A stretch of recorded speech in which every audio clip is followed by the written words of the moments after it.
الحمدللہ رب العالمین والصلاة والسلام علی سید المرسلین اما بعد فاعوذ باللہ من الشیطان الرجیم بسم اللہ الرحمن الرحیم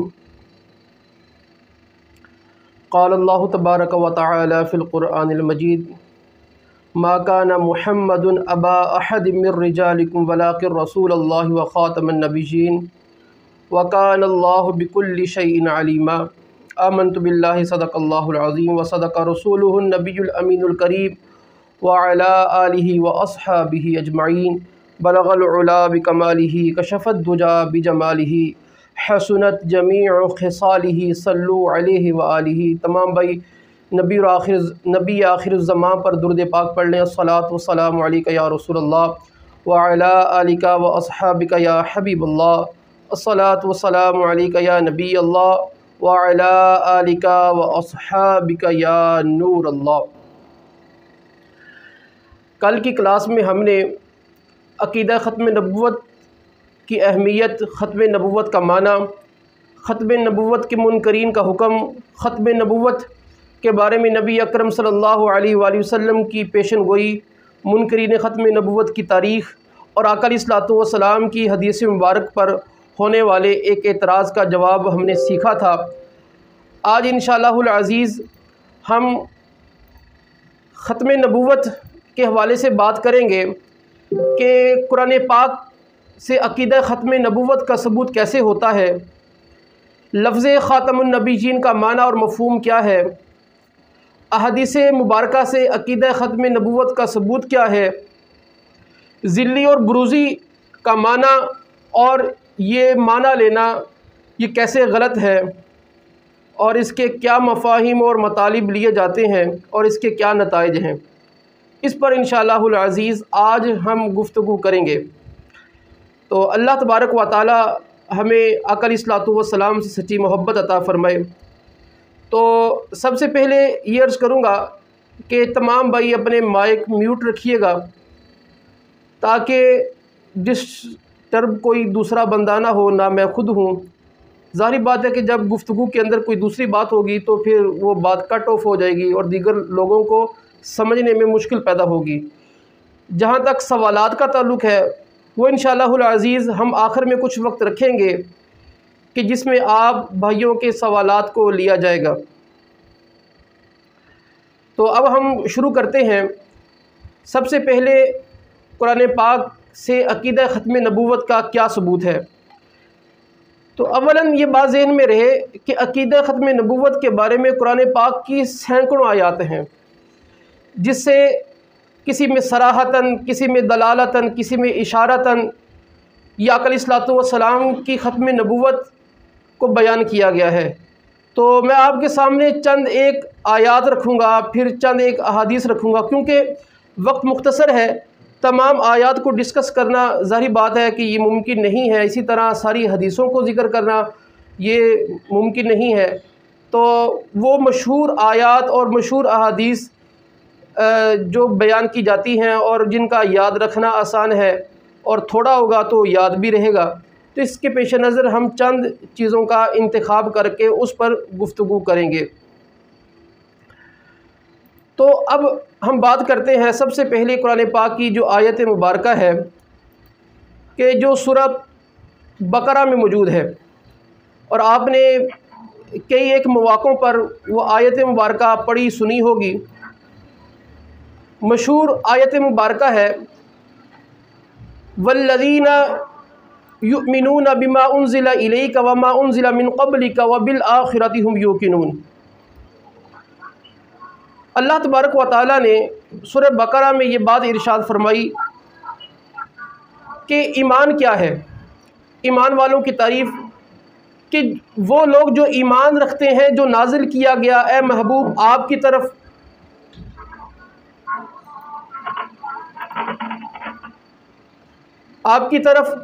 اور جو آپ سے پہلے نازل کیا گیا، اور وہ آخرت کے دن پر یقین رکھتے ہیں۔ یعنی کہ ختم جو ایمان ہے وہ کس چیز کا نام ہے؟ ایمان یہ ہے کہ اس چیز کو مانا جائے جو نبی اکرم صلی اللہ علیہ وآلہ وسلم کی طرف نازل کی گئی، ٹھیک ہے، اور ایمان یہ ہے کہ جو آقا علیہ الصلوۃ والسلام سے پہلے چیزیں نازل کی گئی اس کو تسلیم کر لیا جائے۔ اب اس آیت مبارکہ میں مسلمانوں کو جو حکم ہے کہ پہلے کے انبیاء کو ماننا، ان کے اوپر جو نازل کیا گیا ان کو ماننا، اور اس چیز کو ماننا کہ جو نبی اکرم صلی اللہ تعالیٰ علیہ وآلہ وسلم کی طرف نازل کیا گیا۔ اب اگر آقا علیہ الصلوۃ والسلام کے بعد کوئی اور نبی ہوتا تو یقیناً اللہ تبارک و تعالیٰ ایمان کو یوں بیان فرماتا کہ ایمان والے وہ ہیں کہ جو آپ سے پہلے نبیوں پر یقین رکھتے ہیں، اور جو آپ پر یقین رکھتے ہیں، اور جو آپ کے بعد آنے والے ہیں ان پر یقین رکھتے ہیں۔ حالانکہ اللہ تبارک و تعالیٰ نے یہاں پر یہ نہیں بیان فرمایا، گفتگو کو ختم فرمایا کہ جو آپ پر ایمان رکھتے ہیں۔ حالانکہ اگر دیکھا جائے پچھلے انبیاء کرام، ان کے لیے جو ایمان تھا، ان کا ایمان یہ تھا کہ ایمان والا وہ ہے کہ جو نبی اس پر ایمان لائے کہ جو اس کے زمانے میں ہے، اور ساتھ وہ نبی یہ تاکید کرتے رہے کہ جو میرے بعد نبی ہوگا اس پر ایمان لائیں۔ اگر وہ اس زمانے کے نبی کو تو مانے، بعد میں آنے والے کو نہ مانے تو وہ کافر ٹھہریں گے۔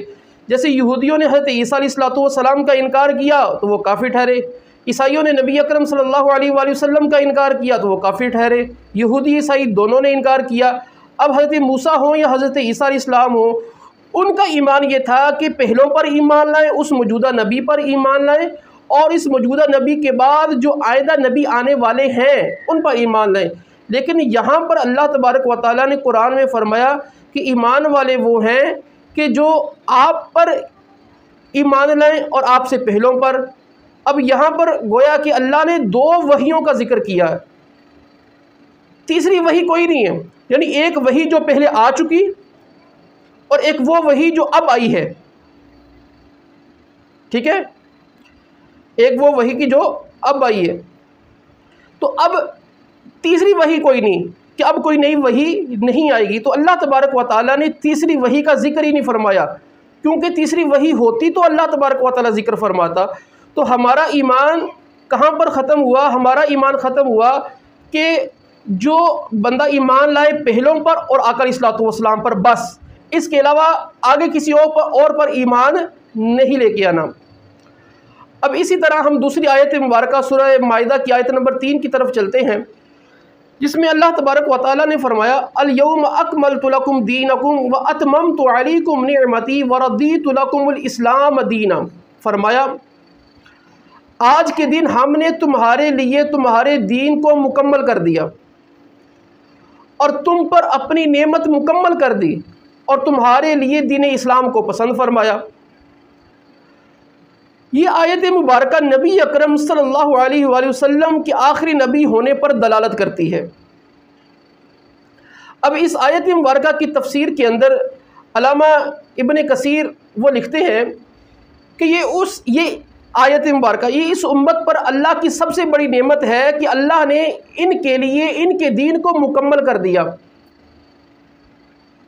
بس وہ اپنے دین کے علاوہ کسی دوسرے دین کے محتاج نہیں، ٹھیک ہے۔ اور اللہ تبارک و تعالیٰ نے نبی اکرم صلی اللہ علیہ وآلہ وسلم کو خاتم الانبیاء بنایا، اور آپ صلی اللہ علیہ وآلہ وسلم کو تمام انسانوں اور جنوں کی طرف مبعوث فرمایا۔ اب یہ ایک تفسیر ہے۔ اب مرزا غلام احمد قادیانی جو تھا وہ نبوت کا دعویٰ کرنے سے پہلے اس آیت کی یہی تفسیر کرتا تھا۔ اب مرزا غلام احمد قادیانی کے گھر سے میں حوالہ آپ کو دیتا ہوں کہ مرزا غلام احمد قادیانی اس آیت کے بارے میں کیا لکھتا تھا۔ چونکہ اس نے فوراً نبوت کا دعویٰ نہیں کیا، اس کے کافی اس نے اوٹ پٹانگ پہلے حرکتیں کی، اور پھر آہستہ آہستہ بڑھتا بڑھتا یہ نبوت کی طرف چلا گیا تھا۔ وہ یہ والی اس کی جو تدریجی سفر ہے اس کو ہم اس کے کفریات کے اندر بیان کریں گے۔ اب جب اس نے نبوت کا دعویٰ نہیں کیا تھا، اس نے کتاب لکھی تھی روحانی خزائن، اس کی جلد نمبر 9 اور صفحہ نمبر 346 پہ یہ لکھتا ہے کہ مطلب یہ ہے کہ آج میں نے قرآن کے اتارنے اور تکمیل نفوذ سے تمہارا دین تمہارے لیے کامل کر دیا اور اپنی نعمت تم پر پوری کر دی۔ تمہارے لیے دین اسلام پسند کر لیا۔ پھر صفحہ نمبر 392 پہ جا کے لکھتا ہے کہ خدا تعالیٰ نے قرآن کریم میں صحابہ کو مخاطب کیا کہ میں نے تمہارے دین کو کامل کیا اور تم پر اپنی نعمت پوری کی، اور آیت کو اس طور سے نہ فرمایا اے نبی آج میں نے قرآن کو کامل کر دیا۔ اس میں حکمت یہ ہے کہ ظاہر ہو کہ صرف قرآن کی تکمیل نہیں ہوئی بلکہ ان کی بھی تکمیل ہو گئی جن کو قرآن پہنچایا گیا، اور رسالت کی علت گائی کمال تک پہنچ گئی، یعنی جو رسالت ہونی تھی وہ ہو چکی، ٹھیک ہے، جو رسالت ہونی تھی یعنی علت گائی کمال تک پہنچ گئی کہ اب انتہا ہو گئی رسالت کی، اب اس کے بعد کچھ نہیں ہے، یعنی رسالت کا جو مقصد تھا، رسالت کی جو علت تھی وہ کمال تک پہنچ گئی ہے، اب رسول اللہ صلی اللہ علیہ وآلہ وسلم کے بعد کوئی نبی نہیں آ سکتا۔ اب مرزے کی اس تصریح سے بھی بالکل ثابت ہوتا ہے کہ یہ آیت مبارکہ نبی اکرم صلی اللہ علیہ وآلہ وسلم کے خاتم النبیین ہونے پر یہ واضح دلیل ہے۔ اور پھر اسی طرح اب آگے ہم بڑھتے ہیں روحانی خزائن کی، یہ جلد نمبر 17 کے اوپر یہ بندہ لکھتا ہے کہ یہ جو آیت مبارکہ ہے الیوم اکملت لکم دینکم، اور دوسری آیت ولیکن رسول اللہ و خاتم النبیین، اب دیکھیے یہ لکھتا کیا ہے، یہ توجہ طلب بات ہے۔ سری نبوت کو آ حضرت صلی اللہ علیہ وآلہ وسلم پر ختم کر چکا ہے، سری لفظوں میں اللہ فرما چکا ہے آ حضرت خاتم الانبیاء ہیں۔ اب اندازہ کریں کہ مرزا غلام احمد قادیانی جب اس نے نبوت کا دعویٰ نہیں کیا تھا، وہ خود اس آیت کا ترجمہ یہی کرتا تھا کہ اس آیت سے ثابت ہوتا ہے کہ نبی اکرم صلی اللہ علیہ وآلہ وسلم اللہ کے آخری نبی ہیں۔ تو اب یہاں پر یہ جو آیت بڑی کمال کی ہے، اس میں بڑی یہ نبوت پر دلیل کیسے ہے، یہ بات سمجھے ذرا۔ دیکھیں قرآن پاک آپ پڑھ کے دیکھیں اور حدیث مبارکہ کا مطالعہ کریں تو آپ نے بیانات میں بھی سنا ہوگا کہ انبیاء کرام کا جو سفر تھا یہ شروع ہوا حضرت آدم علیہ السلام سے، اور انبیاء کا اختتام ہوا ہمارے آقا علیہ الصلوۃ والسلام پر۔ یہ دین وہی ہے جو حضرت آدم علیہ السلام کا دین ہے۔ دیکھیں دین کے اندر جو بنیادی عقائد ہیں حضرت آدم علیہ السلام سے لے کر میرے آقا صلی اللہ علیہ وآلہ وسلم تک بالکل ایک ہے، ٹھیک ہے، عقائد میں کسی طرح کوئی تبدیلی نہیں آئی، معاملات کے اندر اور طور طریقوں کے اندر یہ ضرور تبدیلی آئی کہ عبادات کے طریقے، اللہ کو راضی کرنے کے طریقے پچھلی شریعتوں میں اور تھے، احکام، ملنے ورتنے کے طریقے، نکاح و طلاق کے مسائل، اسی طرح اور بھی بڑی چیزیں یہ پہلے اور تھی اور بعد میں اور ہو گئی۔ تو یہ نبی اکرم صلی اللہ علیہ وآلہ وسلم تک یہ دعوت چلتی رہی، جو دین شروع ہوا تھا حضرت آدم علیہ السلام سے لے کر یہ آقا علیہ الصلوۃ والسلام تک مکمل کر دیا۔ پہلے دین مکمل نہیں تھا، اب دین مکمل ہو گیا، یعنی اب اس کے بعد کچھ باقی رہا ہی نہیں ہے۔ انبیاء کا مطلب تو یہ تھا کہ جو دین رب کا ہے، رب کا قانون ہے، اسے کامل کر دیا جائے۔ وہ کامل کہاں ہوا؟ آقا علیہ الصلوۃ والسلام پر۔ جب کامل ہو گیا تو اب حاجت بالکل ختم ہو گئی، تو اب جس کی حاجت ہی نہ رہی تو اب دوبارہ نبی کا آنا تو یہ کیا معنی رکھتا ہے؟ اور اب اس یہاں پر یہ جو آیت یہ آپ بھائیوں کا مائک چل رہا ہے، اس کو ذرا آف کر لیں۔ یہ میں بات کر رہا تھا یہ اس آیت مبارکہ پر، اور یہ آیت مبارکہ بڑے پیاری ہے۔ یہاں پر ایک بات میں عرض کروں گا کہ سیدنا فاروق اعظم رضی اللہ تعالیٰ عنہ کی بارگاہ میں ایک یہودی آیا، کہنے لگا کہ یہ آپ کے قرآن میں ایک آیت ہے، اگر ہمارے دین میں وہ آیت ہوتی تو ہم وہ دین عید کا دن بنا لیتے۔ فاروق اعظم رضی اللہ تعالیٰ عنہ پوچھنے لگے بھائی وہ کون سی آیت ہے؟ وہ یہودی عالم کہنے لگا یہ والی آیت الیوم اکملت لکم دینکم واتممت علیکم نعمتی ورضیت لکم الاسلام دینا، کہ ہم نے تمہارے لیے تمہارا دین مکمل کر دیا۔ تو سیدنا فاروق اعظم رضی اللہ تعالیٰ عنہ کہتے ہیں کہ تمہیں کس نے کہا کہ ہم عید کا دن نہیں بناتے؟ میرے نبی نے جمعے کو عید کا دن بنایا اور یہ آیت جمعے کو نازل ہوئی ہے۔ تو خیر یہ ایک سائڈ کی بات تھی۔ تو یہ آیت آقا علیہ الصلوۃ والسلام کی ختم نبوت پر واضح دلیل ہے۔ اسی طرح سورۃ النساء کی آیت نمبر 59 کے اندر اللہ تبارک و تعالیٰ نے یہ بات ارشاد فرمائی، یا ایھا الذین آمنوا اطیعوا اللہ واطیعوا الرسول واولی الامر منکم۔ ارشاد فرمایا کہ اے ایمان والو اللہ کی اطاعت کرو، اللہ کے رسول کی اطاعت کرو، اور اپنے میں سے اولی الامر کی اطاعت کرو۔ اولی الامر کون ہے؟ یہ مفسرین کے نزدیک اولی الامر سے مراد یہ اس امت کے مجتہدین ہیں، اس کے علاوہ اور بھی اس کی تفاسیر موجود ہے۔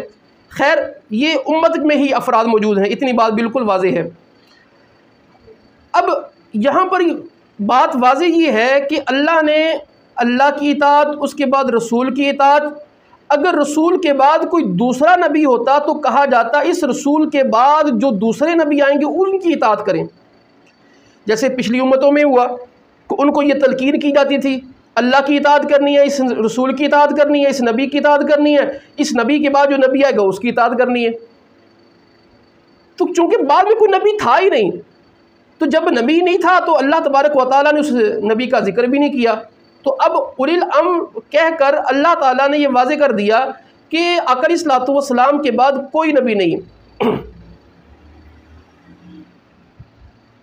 اور پھر اس کے بعد آپ دیکھیں جو ایک مشہور آیت ہے سورہ احزاب کی، ما کان محمد ابا احد من رجالکم ولکن رسول اللہ وخاتم النبیین، فرمایا کہ محمد صلی اللہ علیہ وآلہ وسلم تمہارے مردوں میں سے کسی کے باپ نہیں ہیں، ہاں اللہ کے رسول ہیں اور سب نبیوں کے پچھلے ہیں، آخر میں آنے والے ہیں۔ اب یہاں پر لفظ خاتم النبیین استعمال ہوا ہے، آقا علیہ الصلوۃ والسلام کو آخری نبی فرمایا گیا ہے۔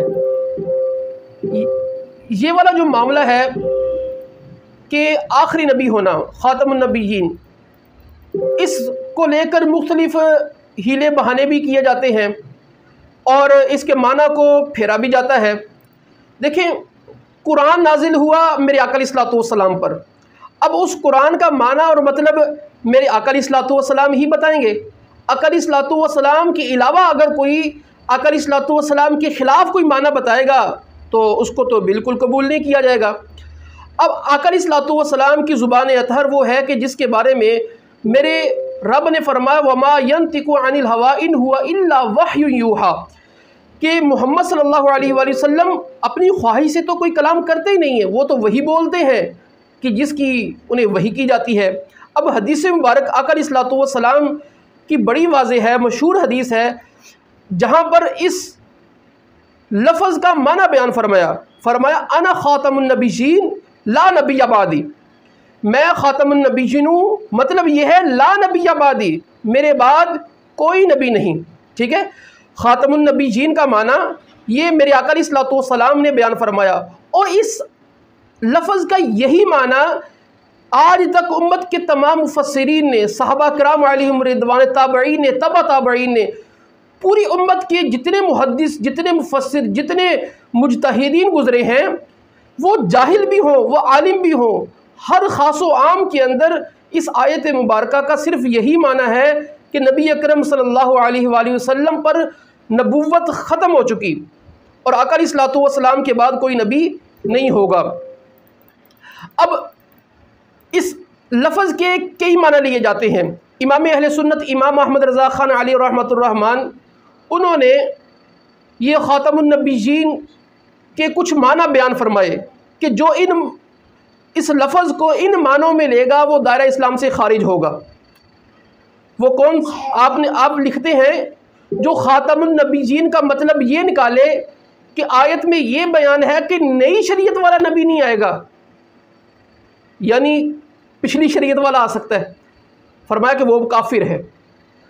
اور جو خاتم النبیین کا معنی یہ نکالے کہ اس آیت میں یہ بتایا گیا ہے کہ بذات کوئی نبی نہیں آئے گا، اصلی نبی کوئی نہیں آئے گا، فروعی نبی آ جائے گا، فرمایا وہ بھی کافر ہے۔ اور جو اس آیت میں خاتم النبیین کا مطلب یہ نکالے کہ اللہ نے یہ کہا ہے افضل النبیین، یعنی اب سب سے افضل نبی کوئی نہیں آئے گا، فرمایا کہ میرے آقا اگرچہ تمام نبیوں سے افضل ہیں لیکن یہاں پر اس مقام پر اس آیت کا یہ معنی لینا وہ بندہ دائرہ اسلام سے خارج ہو جائے گا۔ اور پھر کوئی یہ کہے کہ اس آیت کا یہ مطلب ہے کہ اس زمین پر تو آخری نبی نہیں آئیں گے مگر اور جتنی رب کی کائنات ہے، ساتوں زمین ہے، آسمان ہے، وہاں پر کوئی نبی آ سکتا ہے، فرمایا ایسا ماننے والا بھی کافر ہے۔ اور کہا کہ کوئی یہ معنی نکالے کہ انسانوں میں نیا نبی نہیں آ سکتا البتہ دیگر مخلوقات میں آ سکتا ہے، فرمایا کہ ایسا شخص بھی کیا ہے، کافر و مرتد ہے۔ تو خاتم النبیین کا معنی یہ ہے کہ آقا علیہ الصلوۃ والسلام آخری نبی ہیں، آقا علیہ الصلوۃ والسلام کے بعد کوئی نبی نہیں ہوگا۔ اب یہ والا جو معنی ہے جو ہم کر رہے ہیں، جو مرزا قادیانی تھا یہ اس اوٹ پٹانگ حرکت کرنے سے پہلے، یعنی نبوت کا دعویٰ کرنے سے پہلے اس کا یہی مطلب کرتا تھا۔ میں آپ کے سامنے مرزے کے کچھ حوالے رکھتا ہوں کہ مرزا خود کہا کرتا تھا کہ خاتم النبیین کا مطلب کیا ہے؟ آخری نبی ہونا۔ اور پھر انہوں نے بعد میں کیا گل کھلائے وہ بھی آپ کے سامنے رکھتا ہوں۔ اب یہ روحانی خزائن کی جلد نمبر 3 صفحہ نمبر 134 پر لکھتا ہے، اس آیت کا مطلب یہ ہے محمد تو تم میں سے کسی مرد کا باپ نہیں ہے، وہ رسول اللہ ہے، وہ ختم کرنے والا ہے نبیوں کا۔ اور کہتا ہے یہ آیت بھی صاف دلالت کر رہی ہے بعد ہمارے نبی کے کوئی رسول دنیا میں نہیں آئے گا۔ تو مرزے کے نزدیک لفظ خاتم کا مطلب ختم کرنے والا، نبیوں کا، یہ اس نے خود معنی بیان کیا کہ خاتم کا مطلب نبیوں کا ختم کرنے والا، یعنی یہ وہ نبی ہیں کہ جن کے بعد کوئی نبی نہیں ہے۔ اب اس بندے نے کیا کیا؟ جب اس نے نبوت کا دعویٰ کیا اس نے لفظ خاتم کا معنی تبدیل کر دیا۔ اس نے کہا کہ خاتم کا مطلب یا تو انگوٹھی ہے یا ختم کا معنی مطلب مہر ہے، ٹھیک ہے۔ اس آیت کا مطلب اس نے یہ کہا کہ یہ نکالا کہ جو محمد صلی اللہ علیہ وآلہ وسلم یہ نبیوں کی مہر ہیں، نبیوں کی تصدیق کرنے والے ہیں، جس طرح سابقہ انبیاء کی حضور تصدیق کرنے والے ہیں نا، اسی طرح آئندہ آنے والے نبی کی بھی حضور تصدیق کرنے والے ہیں، معاذ اللہ، لا حول ولا قوۃ الا باللہ العلی العظیم۔ یہ تفسیر جو اس نے کی کہ اس مطلب یہ ہے کہ حضور نبیوں پر مہر لگانے والے ہیں، نبیوں کی تصدیق کرنے والے ہیں، حالانکہ خود پہلے اور معنی کر چکا تھا، پھر اس نے یہ معنی بدلا کہ مطلب مہر ہے۔ اب آپ کے سامنے واضح ہوا کہ یہ خود کہتا رہا۔ اس کے میں کچھ اور حوالے رکھتا ہوں، لیکن یاد رکھیں ہمارے لیے ہمارے نبی کی بات حجت ہے۔ میرے نبی کا جو معنی بیان ہوا کہ انا خاتم النبیین لا نبی بعدی، یہ ہمارے لیے حجت ہے، ہمارے لیے کسی اور بندے کی حجت نہیں، بلکہ کسی بندے نے کہا بھی نہیں اس کے علاوہ۔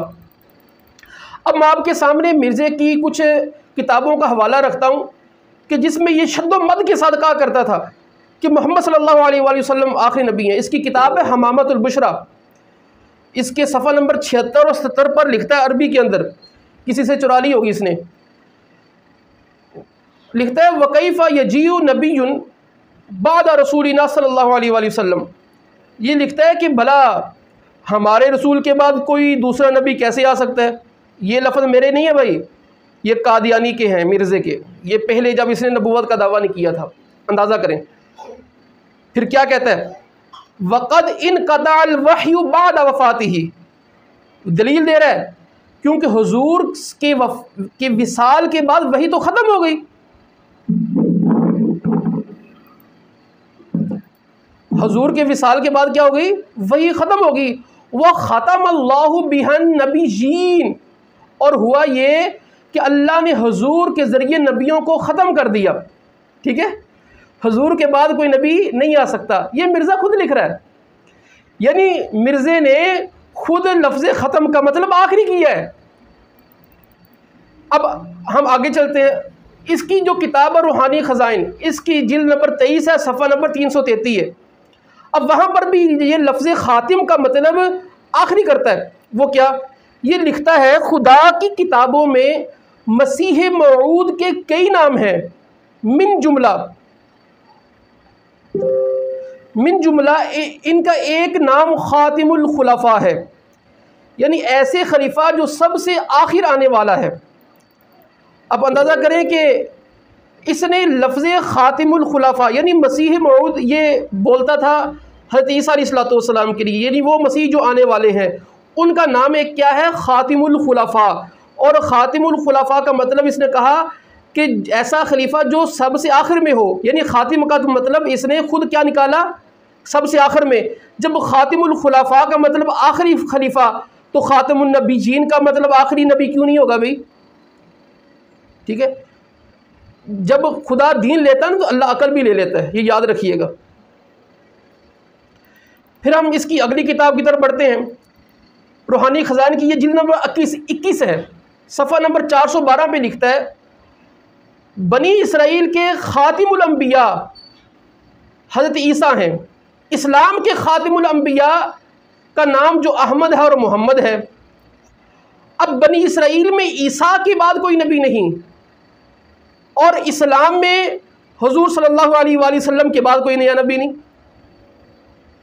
یعنی یہ خود لفظ خاتم الانبیاء سے آخری نبی اس نے خود بیان کیا۔ اب لفظ خاتم کا مطلب ہی آخری کیا کرتا تھا۔ اس کی میں ایک اور مثال دیتا ہوں۔ روحانی خزائن کی جلد نمبر 15 پہ صفحہ نمبر 479 پہ یہ لکھتا ہے میرے والدین کے گھر میں اور کوئی لڑکا یا لڑکی نہیں ہوا، میں ان کے لیے خاتم الاولاد تھا۔ مطلب یہ آگے خود ہی لکھتا ہے، مطلب یعنی میرے ماں باپ کے ہاں میرے بعد دوسری اولاد پیدا نہیں ہوئی، نہ لڑکی پیدا ہوئی نہ لڑکا۔ تو آپ بتائیں مرزا کیا ہوا؟ خاتم الاولاد، یعنی آخری اولاد، یعنی جس کے بعد کوئی اولاد نہ ہو۔ اس کی بیوقوفیاں چیک کریں، ٹھیک ہے، یعنی آخری اولاد۔ تو جب یہ خاتم کا مطلب ہر جگہ پر آخری کر رہا ہے، لیکن جب اپنی خباثت کی باری ہے تو سارے معنی بدل دیے۔ اب اگلی جو عبارت ہے بڑی دلچسپ ہے، یہ بھی اس نے عربی میں لکھی۔ یہ روحانی خزائن کی یہ اس کے اندر صفحہ نمبر جا کے 200 پہ لکھتا ہے، کہتا ہے الا تعلم ان الرب الرحیم، کیا یہ لوگوں کو مخاطب کرتا ہے، کیا تو جانتا نہیں اللہ رب رحیم نے ہمارے نبی کا نام سما نبی جنا خاتم الانبیاء، یعنی کلام کا انداز بھی دیکھیں، کیا تو جانتا نہیں رب رحیم نے ہمارے نبی کا نام خاتم الانبیاء رکھا، ٹھیک ہے۔ اور پھر اس کے بعد کیا کہتا ہے؟ پھر کہتا ہے کہ بغیر استثناء، بغیر کسی استثناء کے، یعنی وہاں پر لفظ خاتم رکھ کے کوئی استثناء نہیں کر دیا کہ خاتم تو کہہ دیا لیکن اس میں یہ باتیں شامل نہیں ہیں، یعنی اللہ نے کسی استثناء کی وہاں پر بات ہی نہیں کی۔ اور پھر کہا کہ وَفَسَّرَهُ نَبِيًّنَا، اور ہمارے نبی نے اپنے اس قول کی فی قولہ لا نبی بعدی، یعنی میں جو بات پہلے کہہ رہا تھا نا اب اس کے منہ سے سن لیں۔ مرزا کہتا ہے کہ ہمارے نبی نے خاتم کی تفسیر یہ بیان کی لا نبی بعدی۔ یہ کون کہتا ہے؟ مرزا کہتا ہے، مرزا، ٹھیک ہے۔ اور کہتے بِبَيَانِ وَاضِحٍ لِطَالِبِينَ، کہتے ہیں کہ یہ جو طالبین ہیں ان کے لیے واضح بیان کے ساتھ یہ کہہ دیا۔ اور پھر کہتا ہے کہ یہی بات درست ہے، اگر اس کو غلط مانے تو کیا ہوگا؟ آگے دلیل سنیں اس کی۔ کہتا ہے کہ اگر ہم اپنے نبی کے بعد کسی دوسرے نبی کے آنے کو جائز مانیں تو مطلب یہ کہ ہم نے وحی نبوت کا دروازہ کھول دیا،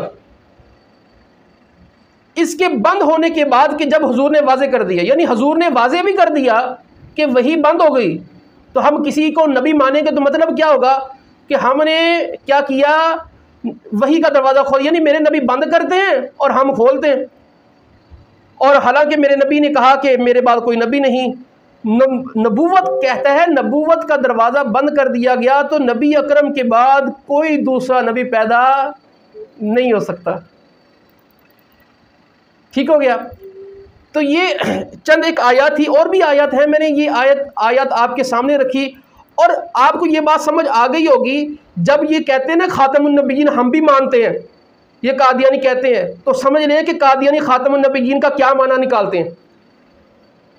کہتے ہیں نا کہ یہ خاتم النبیین کو نہیں، وہ بڑے دھڑلے سے کہیں گے نہیں اسی کیوں نہیں مانتے، اسی تو مانتے ہیں خاتم النبیین، دیکھو اسی قرآن میں پڑھتے خاتم النبیین کہنے بھی ہیں، محمد صلی اللہ علیہ وآلہ وسلم خاتم النبیین مانتے، لیکن ڈنڈی یہ مارتے ہیں، یہ یاد رکھیے گا، ان کی باتوں میں نہ آئیے گا، ٹھیک ہے، یہ ڈنڈی مارتے ہیں۔ اور پھر اس کے بعد ہم چند ایک احادیث رکھتے ہیں۔ یہ حدیث صحیح مسلم شریف کی ہے، اور بھی کتب احادیث میں یہ موجود ہے۔ اس کے راوی سیدنا ابو ہریرہ رضی اللہ تعالی عنہ ہیں۔ اقرا صلی اللہ علیہ وسلم نے فرمایا مثلی و مثل الانبیاء من قبلی، فرمایا کہ میری اور مجھ سے پہلے انبیاء کی مثال ایسی ہے کہ ایک شخص نے بہت ہی حسین و جمیل محل بنایا، مگر اس کے کسی کونے میں ایک اینٹ کی جگہ چھوڑ دی، لوگ اس کے ارد گرد گھومے اور اس پر اشش کرنے لگے، کیا مکان ہے بھئی، اور یہ کہنے لگے یہ ایک اینٹ کی جگہ کیوں چھوڑ دی؟ تو آقا علیہ الصلوۃ والسلام نے فرمایا کہ وہ اینٹ میں ہی ہوں، وہ اینٹ میں سارے انبیاء کرام میں آخری ہوں، یعنی جو نبوت کا محل تھا اللہ نے مکمل کر کے ایک اینٹ چھوڑی اور وہ آخری اینٹ میرے آقا علیہ الصلوۃ والسلام تھی۔ یہ مثال کے ذریعے سمجھایا۔ تو اب جب وہ محل مکمل ہو گیا تو اب اس میں اور کیا لگنا ہے ابھی؟ ٹھیک ہو گیا۔ اس کے بعد ہم ایک اور حدیث کی طرف چلتے ہیں۔ آقا علیہ الصلوۃ والسلام، یہ بھی مسلم شریف کی ہے، ابو ہریرہ رضی اللہ تعالیٰ عنہ اس کے راوی ہیں۔ یہ احادیث مبارکہ انشاءاللہ میں آپ کو پیش بھی کر دوں گا لکھی ہوئی، جیسے ہم نے گروپ کے اندر پچھلا جو سبق تھا وہ آپ کو پیش کر دیا ہے۔ اس کو آپ ہماری اکیڈمی کا جو ویب سائٹ ہے دارالفکر شریعہ اکیڈمی، آپ اس سے جا کر پڑھ بھی سکتے ہیں، اس کا لنک گروپ میں موجود ہے۔ حدیث مبارک یہ ہے کہ آقا علیہ الصلوۃ والسلام نے فرمایا مجھے 6 چیزوں میں انبیاء کرام پر فضیلت دی گئی۔ پہلی، مجھے جامع کلمات عطا کیے گئے، رعب کے ساتھ میری مدد کی گئی، مال غنیمت میرے لیے حلال کر دیا گیا، روئے زمین کو میرے لیے مسجد اور پاک کرنے والی چیز بنایا گیا، مجھے تمام مخلوق کی طرف بھیجا گیا اور مجھ پر نبیوں کا سلسلہ ختم کر دیا گیا۔ ٹھیک ہے، اور اسی طرح اور بھی حدیث مبارک ہے۔ اسی طرح ہم بات کرتے ہیں ایک اور حدیث مبارک، یہ بخاری اور مسلم میں ہے کہ آقا علیہ الصلوۃ والسلام نے مولا مرتضیٰ شیر خدا رضی اللہ تعالیٰ عنہ، علی المرتضیٰ شیر خدا رضی اللہ تعالیٰ عنہ کو فرمایا ان تکون منی بمنزلۃ ہارون من موسیٰ الا انہ لیس نبی بعدی۔ فرمایا اے علی تم مجھ سے وہی نسبت رکھتے ہو جو حضرت ہارون کو حضرت موسیٰ علیہ الصلوۃ والسلام سے تھی، کہ موسیٰ علیہ الصلوۃ والسلام میرے اپنے نبی موسیٰ علیہ الصلوۃ والسلام کی مدد کیا کرتے، ان سے تعاون کیا کرتے تبلیغ کے معاملے میں، لیکن میرے آقا علیہ الصلوۃ والسلام فرمایا لیکن میرے بعد کوئی نبی نہیں ہے۔ یعنی معاونت تم بھی کرتے ہو، معاونت وہ بھی کرتے تھے، لیکن فرق یہ ہے کہ ان کے بعد نبی تھا اور میرے بعد کوئی نبی نہیں ہے۔ تو آقا علیہ الصلوۃ والسلام کتنے واضح انداز سے فرما دیا۔ اسی طرح کل بھی ہم نے کیا نام ہے ایک حدیث مبارکہ وہ 30 جھوٹوں والی پڑھی، اس میں بھی یہ تھا۔ اور اسی طرح ایک اور حدیث مبارک بخاری شریف کی، کیا آقا علیہ الصلوۃ والسلام نے فرمایا کہ بنی اسرائیل کی جو قیادت تھی، جو نظام حکومت تھا، ان کے انبیاء کرتے تھے۔ جب کسی نبی کا وصال ہوتا تو اس کی جگہ دوسرا نبی آتا، لیکن میرے بعد کوئی نبی نہیں، لا نبی بعدی۔ لیکن ہوگا کیا؟ وَسَيَكُونُ خُلَفَاءُ فَيَكْثُرُونَ، کہا کہ ہاں میرے بعد خلفاء ہوں گے اور وہ بہت زیادہ ہوں گے۔ یعنی آقا علیہ الصلوۃ والسلام کے خلفاء تو ہو سکتے ہیں لیکن نبی کوئی نہیں ہو سکتا۔ تو اس کے بعد ایک اور حدیث مبارک ہم ذکر کرتے ہیں کہ آقا علیہ الصلوۃ والسلام، یہ جو حدیث مبارک ہے یہ بھی بخاری شریف کی آخری حدیث ہم ذکر کرتے ہیں۔ ویسے تو جو میں نے لکھی ہیں وہ کافی ہیں، وہ آپ کو انشاءاللہ پیش کروں گا۔ آقا علیہ الصلوۃ والسلام نے فرمایا کہ ہم سب کے بعد آئے، قیامت کے دن سب سے آگے ہوں گے، صرف اتنا ہوا کہ ان کو کتاب ہم سے پہلے دے دی گئی، یعنی جو پچھلی امتیں ہیں ان کو کتاب صرف پہلے دی گئی ہے، لیکن ہم سب کے بعد میں آئے ہیں اور قیامت والے دن سب سے آگے ہوں گے۔ تو اب آقا علیہ الصلوۃ والسلام کہا کہ ہم سب کے بعد ہیں، یعنی میرے آقا کی امت کے بعد کوئی امت نہیں ہوگی، آقا علیہ الصلوۃ والسلام ہی آخری نبی ہے۔ آخر میں اپنی بات کو ختم کرتے ہوئے ایک لفظ ہے جو ان کی طرف سے بولا جاتا ہے، وہ ہے ذلی اور بروزی۔ ذلی اور بروزی یہ ان کا ایک شوشہ ہے جو انہوں نے مرزیوں نے قادیانی کے حق میں گڑا ہوا ہے اپنی بات کو صحیح ثابت کرنے کے لیے۔ وہ آپ کے سامنے رکھتا ہوں کہ یہ کہتے ہیں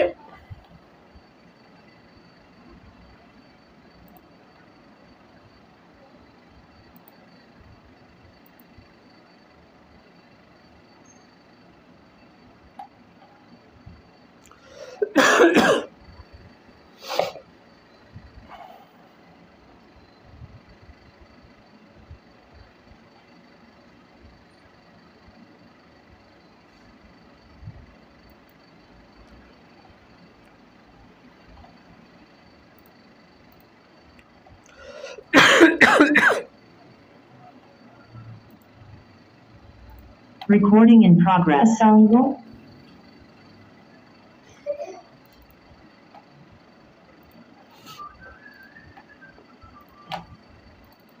جی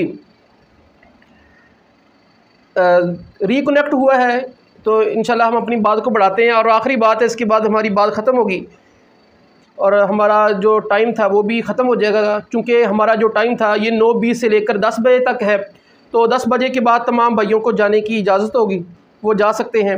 تو آخری بات جو ذلی اور بروزی کے حوالے سے ہے، یہ کہتے ہیں کہ یہ جو مرزا ہے یہ ذلی ہے اور بروزی نبی ہے۔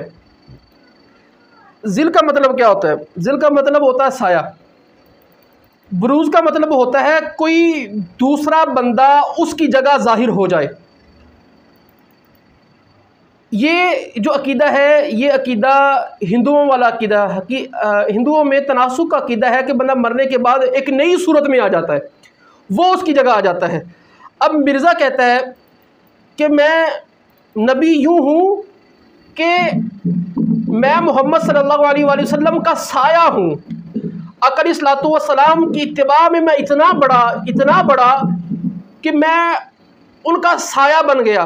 وہ کہتا ہے کہ یوں ہی ہے جیسے بندہ شیشے میں بندہ دیکھے تو شیشے میں بندہ ہی نظر آتا ہے، تو جو شیشے میں نظر آ رہا ہوتا ہے وہ اس کا غیر نہیں ہے، تو گویا کہ حقیقت میں یہ کہہ رہا ہے کہ میں ان کا سایہ بن گیا۔ پھر کچھ عرصہ گزرا، اس نے ایک نیا لفظ نکالا ذل کی بجائے، اس نے کہا میں بروزی ہوں، یعنی میں ہی محمد ہوں، معاذ اللہ، یعنی میں محمد صلی اللہ علیہ وآلہ وسلم اب میری شکل میں معاذ اللہ نمودار ہو چکے ہیں، معاذ اللہ۔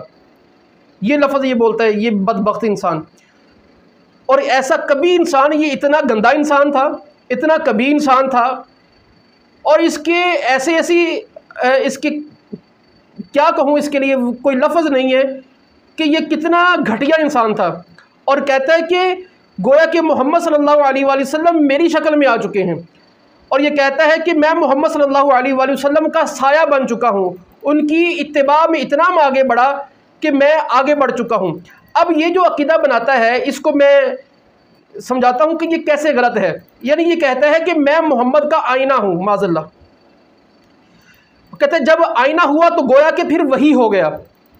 اب اس کی بات یہ بہت غلط ہے، یہ مسلمانوں کو صرف دھوکہ دیا جاتا ہے۔ یعنی یہ جو مسلمان جو اس میں سختی کرتے ہیں اور کسی نئے نبی کو نہیں مانتے، تو اس کو یہ دھوکہ دیتا ہے کہ بھئی میں تھوڑی کہہ رہا ہوں میں نبی ہوں، میں تو ان کا سایہ ہوں بھئی۔ محمد صلی اللہ علیہ وآلہ وسلم گویا کہ غلام احمد قادیانی کی شکل میں آ گئے ہیں، میں کوئی نیا نبی تھوڑی کہہ رہا ہوں۔ اب یہ اس کی بات بالکل غلط ہے۔ یعنی جو یہ کہتا ہے کہ جیسے آئینہ ہو، جیسے اس کی میں حوالہ دیکھتا ہوں آپ کے سامنے، یہ کشتی نوح اس کی مشہور کتاب ہے، اس میں لکھتا ہے خدا ایک اور محمد اس کا نبی ہے، وہ خاتم الانبیاء ہے، وہ سب سے بڑھ کر ہے، اب بعد اس کے کوئی نبی نہیں، مگر ہوگا نبی کون سا، سنیں اسی کی بات، وہی جس پر بروزی طور پر محمدیت کی چادر پہنائی گئی، جیسا کہ تم جب آئینہ میں اپنی شکل دیکھو تو تم دو نہیں ہو سکتے بلکہ ایک ہی ہو، اگرچہ دو نظر آتے ہو، صرف ذل اور اصل کا فرق ہے۔ یہ اس کا دھوکہ ہے۔ پھر آگے بڑھے کہ اب یہ جو اس کی جو بات ہے یہ بالکل غلط ہے، بالکل غلط ہے۔ جی صاحب آپ کی آواز بہت سلو آ رہی ہے۔ جی میں تمام کو سلو آ رہی ہے یا صرف ایک چند ایک کو سلو آ رہی ہے؟ نہیں آپ کی آواز بالکل ٹھیک آ رہی ہے۔ اچھا میں بات کر رہا تھا ذلی اور بروزی کی، میں بات کر رہا تھا ذلی اور بروزی کی، ٹھیک ہے، کہ اس نے ذلی اور بروزی کے چکر میں کیا گل کھلائے، اور اس کی باتیں اپنی ہی زبان میں غلط ہے۔ یعنی میں ہمارے اپنے حوالے تو بہت زیادہ ہیں، اب اس کی کتابوں سے میں ثابت کروں گا یہ کیسے غلط کہتا ہے۔ یعنی بندہ یہ کہتا ہے کہ جب آئینے میں سامنے آئے تو وہ ایک ہی بن جاتا ہے۔ اب اس کی کتاب ہے سرمہ چشم آریہ، کہتا ہے نقطہ محمد، کہتے ہیں یہ ایسا ہی ذل الوہیت کی وجہ سے مرتبہ الہیہ سے اس کو ایسی مشابہت ہے جیسے آئینے کے عکس کو اپنی اصل سے ہوتی ہے، اور امہات صفات الہیہ یعنی حیات، علم، ارادہ، قدرت، سمع، بصر، کلام مع اپنے جمی فروق اتم اور اکمل طور پر اس یعنی حضرت میں انعکاس پذیر ہیں۔ یعنی اس نے جو نتیجہ یہ نکالا تھا کہ یہ آئینہ ہے، یعنی اپنے آپ کو کہتا تھا آئینہ ہے، تو اب محمد صلی اللہ علیہ وآلہ وسلم کو کس کا آئینہ بنایا اس نے؟ اللہ کا۔ تو حالانکہ اس کے نزدیک محمد صلی اللہ علیہ وآلہ وسلم اللہ تو نہیں بنے، نہ ہی قادیانیوں کا عقیدہ ہے۔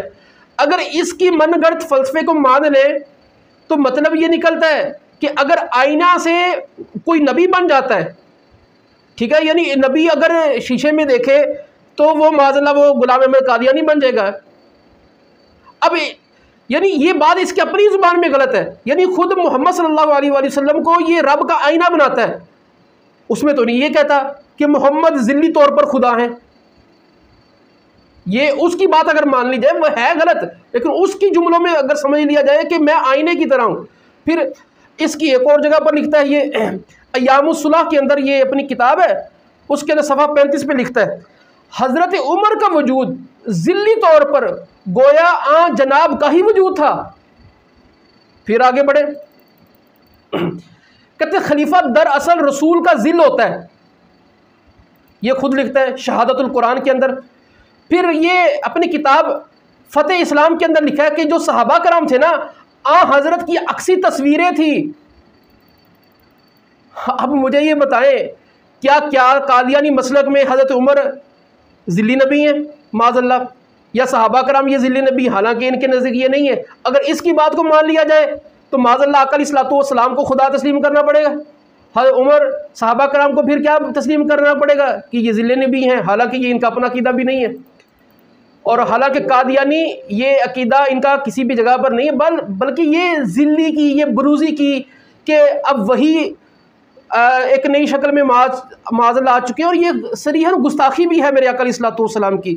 اور یہ کس کیٹیگری کا بندہ تھا؟ انشاءاللہ العزیز کل کا ہمارا ٹاپک یہی ہے کہ مرزا قادیانی کیا تھا، یعنی اس کا وجود کیا تھا، اس کا خاندان کیا تھا، اس کی حرکتیں کیا تھی، یہ کس قابلیت کا بندہ تھا۔ اس کو انشاءاللہ العزیز ہم کل ڈسکس کریں گے۔ تو آج کی گفتگو میں یہ جو چیزیں ڈسکس کی ہیں اس کو آپ یاد رکھیں انشاءاللہ العزیز۔ یہ ویڈیو اور اس کا جو تحریری مواد ہے وہ انشاءاللہ العزیز آپ کو سینڈ کر دیا جائے گا، اور ابھی ہماری کلاس ختم ہوتی ہے، اور اس کے بعد کوئی بھائی جانا چاہے تو وہ جا سکتا ہے، اور اگر کوئی رکنا چاہے، بات چیت کرنا چاہے تو وہ بات کر سکتا ہے۔